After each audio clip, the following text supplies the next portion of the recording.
The Bronx, a borough built on resilience and community, has long been a symbol of strength, culture, and perseverance. From the vibrant streets lined with small businesses, to the parks echoing with the laughter of children, the Bronx is a place where the spirit of togetherness thrives. Yet, in recent years, parts of this vibrant area have been overshadowed by a surge in violence, casting a dark cloud over its neighborhoods. Tonight, we delve into the chilling story of a gang that left a trail of chaos and fear across the Fordham area. They called themselves Slaughtery, a name that quickly became synonymous with destruction. Their actions have shaken the community to its core, leaving behind heartbreak, fear, and uncertainty.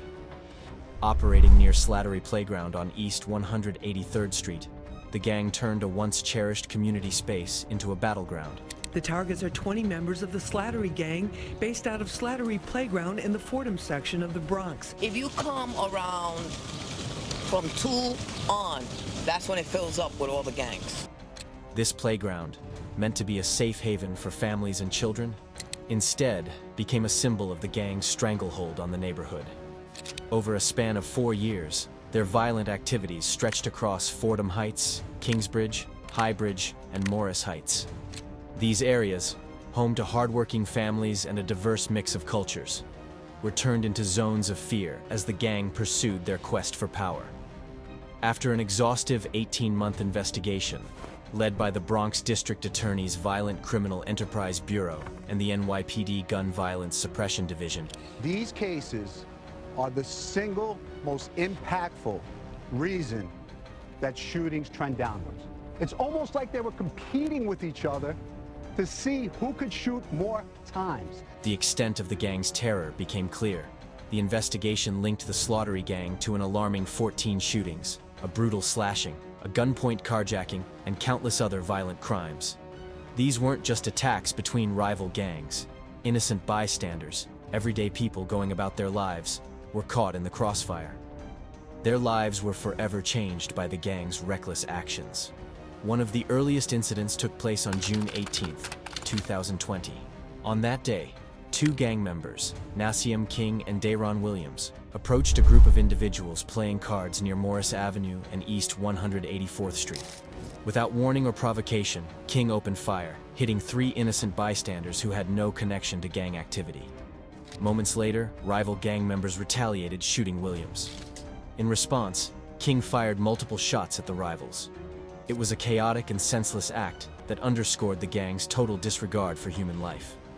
Weeks later, on July 11, 2020, King and another member, Phoenix Charlie, attempted to ambush a rival near East 194th Street and Briggs Avenue.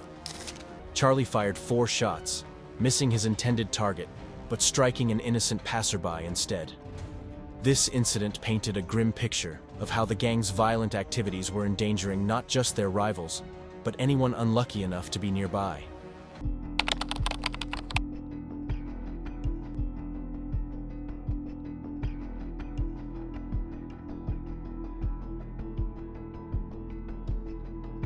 Perhaps the most brazen act of all occurred on January 27, 2023, inside the Bronx Hall of Justice. In a chilling display of audacity, Charlie and several other gang members attacked a rival gang member in the hallway outside the Youth Part courtroom. During the violent confrontation, Charlie used a concealed sharp object to inflict a deep laceration on the victim, leaving them with a wound that required 35 stitches. The attack wasn't enough for Charlie. He later boasted about it on social media, calling the courthouse his territory. Just a week earlier, he had posted a video demonstrating how he smuggled scalpels into the courthouse, flaunting his brazenness for all to see.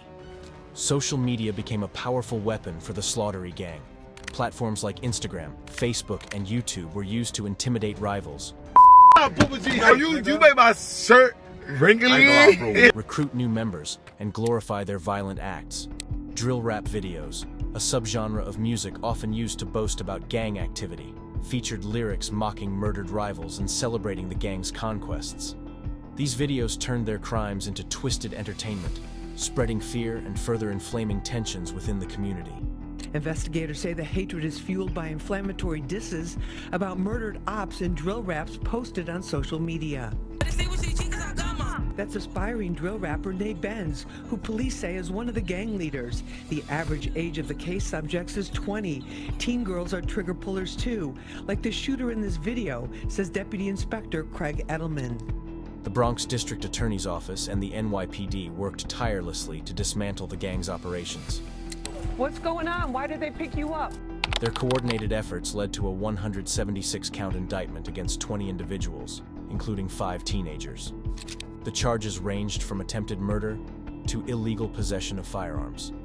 The investigation also resulted in the recovery of 15 firearms. Bronx District Attorney Darcel Clark announced a 176-count conspiracy indictment against the alleged gang members for everything from attempted murder to robbery and weapons possession. More than a dozen guns were recovered, including some from the takedown, underscoring the lethal capabilities of the gang and the immediate threat they posed to public safety. Nate Benz, police say you're a trigger puller. Police say you're a trigger puller. Is that true? What? Police say you're a trigger puller. Is that? The impact on the community has been devastating. What's going on here? I love you, babe. A female suspect who's 8 months pregnant is brought out in handcuffs from an apartment. Beyond the physical injuries and loss of life, the emotional toll has been profound. Families live in constant fear, uncertain if or when violence might erupt again. Parents worry about their children walking to school. Local businesses struggle as fear keeps customers indoors. A resident reflected on the community's pain, saying, "This violence affects everyone. Innocent people caught in the crossfire, kids losing their futures. We need change." Yet, amidst the darkness, there is hope. The Bronx is no stranger to adversity, and its people have always risen to meet challenges head-on. Community leaders, activists, and everyday residents are working together to rebuild trust, reclaim their neighborhoods, and create a safer environment for future generations. The dismantling of the Slattery Gang is a significant step forward, but the fight is far from over. This case serves as a stark reminder of the devastating impact of gang violence, but also highlights the strength and determination of those committed to reclaiming their communities. As the camera pans over the Bronx skyline at dawn, the city awakens to a new day. The fight against violence continues, but so does the unwavering spirit of the people. This story is more than just a report on crime. It's a call to action. It's a plea for vigilance, unity, and justice as the Bronx moves toward a safer and brighter future. The borough's strength lies in its people, and together they will overcome even the darkest of times. We're going to stay at this no matter what, no matter how long it takes. We are laser focused on making sure that we keep the public safe. They are absolutely firing bullets without remorse or regret and without regard of anybody that's around. This is one of the most violent crews that I've seen. You made our streets, our communities into a battlefield, and there's no excuse for that. Till next time, drama family, comment down below any new video ideas. I love you all.